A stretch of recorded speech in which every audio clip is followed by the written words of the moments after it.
Assalamualaikum warahmatullahi wabarakatuh. Perkenalkan, kami dari kelompok 3 yang beranggotakan 4 orang. Saya Windiana, Mary Nur Agustin, Putri Indah Puji Rahayu, dan Imam Baihaqi.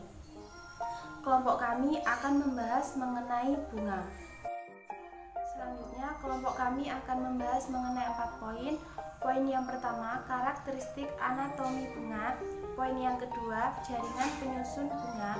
Poin yang ketiga, struktur anatomi bunga pada kelompok tanaman. Dan yang terakhir, fungsi bunga. Selanjutnya, poin yang pertama, karakteristik anatomi bunga. Pengertian bunga itu sendiri adalah bunga adalah salah satu bagian dari tumbuhan yang digunakan sebagai alat untuk melakukan perkembangbiakan. Selanjutnya, bagian-bagian bunga. Bagian-bagian bunga dikelompokkan menjadi 2 kelompok. Kelompok yang pertama, aksesoris atau perhiasan. Kelompok yang kedua, alat kelamin. Untuk kelompok yang pertama, aksesoris atau perhiasan itu berfungsi sebagai pendukung, sebagai pelindung, dan untuk menarik perhatian hewan untuk membantu dalam proses penyerbukan. Bagian-bagian aksesoris atau perhiasan pada bunga terdiri dari kelopak bunga. Kelopak bunga merupakan bagian yang berwarna hijau yang mengandung klorofil. Bagian ini berfungsi sebagai pelindung bunga ketika bunga masih menguncup. Yang kedua, mahkota bunga. Jumlah mahkota bunga merupakan indikator identifikasi tumbuhan. Tumbuhan dikotil memiliki mahkota bunga berjumlah kelipatan 2 atau 5, sementara tumbuhan monokotil memiliki bunga dengan jumlah mahkota kelipatan 3. Yang ketiga, dasar bunga. Dasar bunga yang berfungsi sebagai penyongkong bunga. Dan yang keempat, yaitu tangkai bunga. Batang muda yang berfungsi sebagai penyokong bunga. Nah, selanjutnya kelompok yang kedua yaitu alat kelamin yang menghasilkan sel gamet. Dalam alat kelamin tersebut juga terdapat benang sari. Bagian kepala sari akan menghasilkan serbuk sari yang berfungsi sebagai mikrosporangium atau sel gamet jantan pada tumbuhan. Setelah benang sari juga ada putik. Putik merupakan bagian bunga yang berfungsi sebagai alat kelamin betina. Materi selanjutnya akan dibahas oleh Mary Nur Agustin. Selanjutnya, berdasarkan kelengkapan bunga maka dibedakan menjadi 2, yaitu bunga lengkap dan bunga tak lengkap. Bunga lengkap adalah bunga yang memiliki bagian-bagian secara lengkap, aksesoris maupun alat kelaminnya. Bunga tak lengkap adalah bunga yang tidak memiliki salah satu bagian-bagian aksesoris maupun alat kelaminnya. Sementara jika melihat dari alat kelaminnya, maka tumbuhan berbunga dapat dikelompokkan menjadi 2 kelompok, bunga sempurna dan bunga tak sempurna. Bunga sempurna sendiri adalah bunga yang memiliki alat kelamin jantan, yaitu benang sari, dan alat kelamin betina, yaitu putik. Dan bunga tak sempurna adalah bunga yang hanya memiliki salah satu alat kelaminnya. Pada bunga jantan memiliki alat kelamin jantan yaitu benang sari, dan pada bunga betina memiliki kelamin betina yaitu putik. Jaringan penyusun bunga. Seperti halnya tumbuhan lainnya, bunga juga disusun oleh jaringan. Di sini ada 3 jaringan, yaitu jaringan epidermis, jaringan parenkim, dan jaringan kolenkim. 1. Jaringan epidermis. Seperti halnya yang kita ketahui, peranan jaringan epidermis ialah sebagai pelindung jaringan yang ada di bawahnya. Begitu juga jaringan epidermis yang menyusun bunga. Jaringan ini terletak paling luar pada bagian aksesoris maupun alat kelamin. Semua bagian bunga akan dibungkus oleh epidermis yang mengalami penebalan pada dinding sel luarnya oleh senyawa kutikula. Yang kedua adalah jaringan parenkim. Jaringan parenkim ini menyusun bunga yang merupakan bagian terluas, dengan endotesium merupakan bagian-bagian jaringan parenkim yang terletak di bawah epidermis. Sementara jaringan tapetum berada paling dalam, menyusun pada bagian rongga dalamnya. Ketiga adalah jaringan kolenkim. Jaringan kolenkim ini berperan sebagai jaringan penguat bagian bunga, agar bunga tetap kuat dan tegar saat ditiup oleh angin.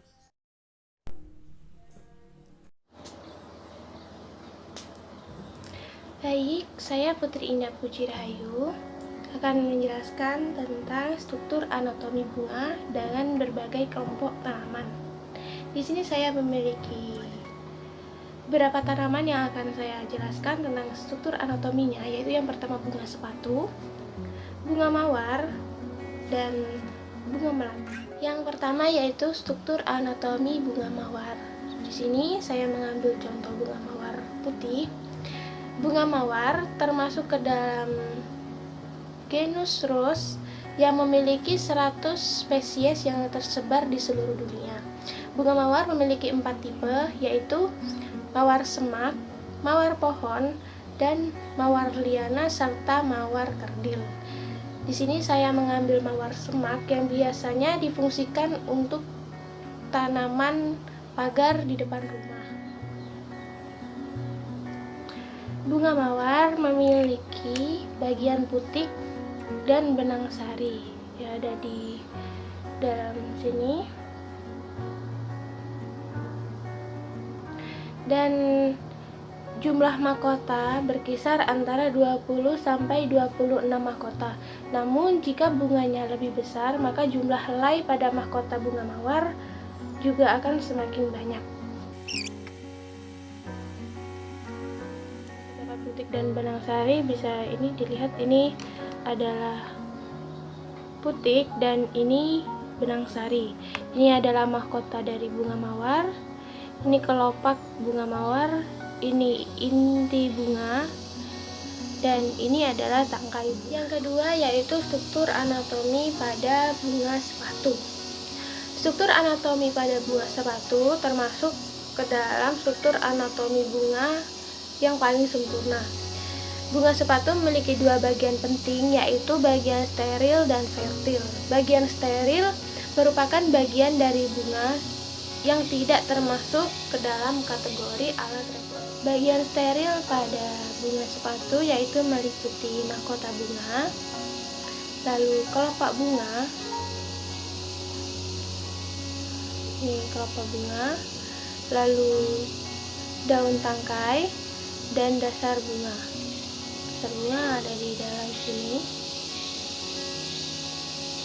Lalu ada daun pelindung, tangkai bunga, dan ibu tangkai bunga. Sedangkan bagian fertil pada bunga sepatu meliputi benang sari. Sebelumnya, bagian fertil merupakan bagian yang mempunyai peranan masing-masing terhadap jalannya reproduksi atau sebagai alat reproduksi pada bunga sepatu. Itu meliputi putik, juga benang sari. Struktur dari kepala sari tergolong kompleks karena tersusun dari bagian dinding-dinding yang berlapis. Terdapat bagian ruang sari yang disebut dengan loculus, yang di dalamnya berisi banyak butiran-butiran serbuk sari. Di sini terdapat banyak butiran serbuk sari yang bisa dilihat. Yang terakhir yaitu bunga melati. Bunga melati menghasilkan bunga berjenis majemuk dengan pertumbuhan di bagian ketiak daun. Satu pangkal bisa ditumbuhi 3 atau 2 sekaligus bunga, sehingga mereka terlihat padat. Bunga melati memiliki 2 benang sari dengan filamen yang sangat pendek dan memiliki kelopak bunga 4-9 kelopak. Jadi untuk bentuk 2 benang sari dari bunga melati yaitu sebagai berikut. Kita coba belah.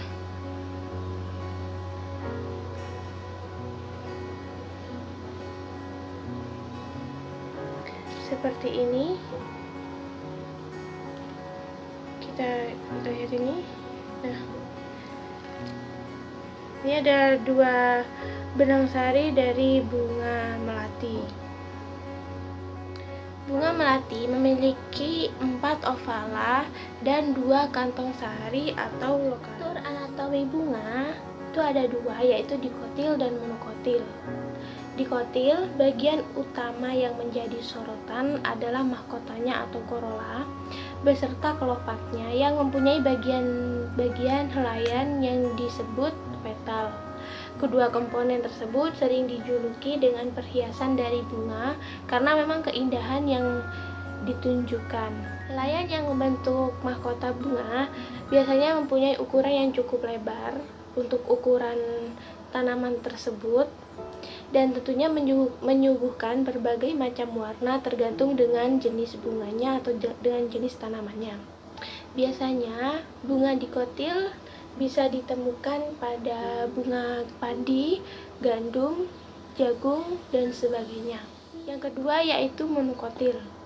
Sebenarnya anatomi bunga dikotil dan anatomi bunga monokotil tidak jauh berbeda, karena jika dilihat secara fisik yang menjadi perbedaan mencolok adalah jumlah dari helaian mahkota bunga.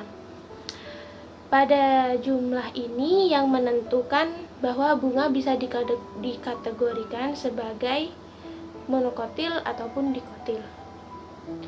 Untuk anatomi bunga monokotil sendiri mempunyai jumlah helaian mahkota bunga sebanyak 4 ataupun 5 helai. Bisa ditemukan pada tumbuhan mangga, apukat, kayu manis, dan sebagainya. Untuk jumlah dari helai bunga dikotil itu berjumlah 3-6 helai mahkota bunga. Untuk materi selanjutnya akan saya berikan kepada pemateri selanjutnya. Selanjutnya yaitu fungsi bunga yang akan dijelaskan oleh saya, Imam Baihaqi.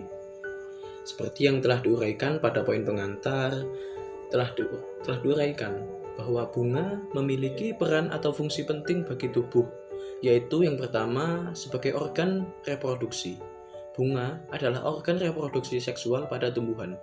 Melalui bunga akan terjadi fertilisasi antara mikrospongaria atau sel gamet jantan dengan makrospongaria atau sel gamet betina. Nah, fertilisasi pada tumbuhan berbiji terbuka yang terjadi di daun terjadi 2 kali. Oleh karena itu disebut fertilisasi ganda. Nah, sebelum fertilisasi akan terjadi penyerbukan atau pollination yaitu peristiwa jatuhnya serbuk sari ke kepala putik. Nah, penyerbukan bunga pada tumbuhan dapat terjadi karena adanya bantuan angin atau anemogami, dengan bantuan hewan yaitu yang disebut zoogami, dan dengan bantuan manusia atau antropogami, dan lain-lainnya. Nah, melalui fertilisasi ini akan diperoleh keturunan yang mewarisi sifat kedua induk. Reproduksi seksual merupakan upaya untuk meningkatkan keanekaragaman gen.